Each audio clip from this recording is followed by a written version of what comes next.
Le 8 octobre dernier, lors de votre discours sur l'état de l'Union, vous avez fait une promesse très claire à l'ensemble de nos concitoyens. Vous avez dit clairement que c'est Engie Electrabel qui allait payer pour la hausse des prix de l'électricité qui était causée par les pannes, arrêts, fermetures dans les centrales nucléaires. Et donc le bilan de votre annonce, de votre promesse, c'est que d'un côté, Engie Electrabel n'a pas payé le moindre euro et que de l'autre côté, 450 000 ménages sont poussés encore davantage dans la précarité. Le Parti socialiste propose des solutions concrètes, la baisse de la TVA sur les factures d'électricité de 21 à 6%.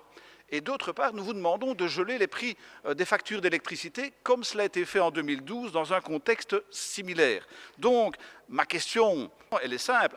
Êtes-vous prêt, oui ou non, à prendre ces deux mesures prioritaires, baisse de la TVA, gel des factures, pour sauvegarder le pouvoir d'achat des ménages?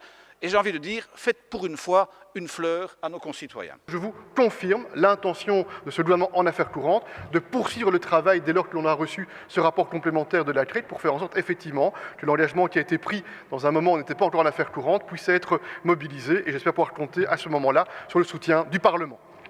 Pour le moment, il n'y a rien de concret dans les réponses que nous entendons. Nous verrons dans les temps à venir. Mais bien entendu que la hausse, elle va s'appliquer à l'ensemble des consommateurs. Mais qu'il faut savoir que votre promesse était que l'ensemble des consommateurs, en ce compris des gens qui n'ont pas des revenus très élevés, la classe moyenne, ne doit pas subir les hausses de prix qui sont dues à des pannes, à des fermetures dans les centrales nucléaires.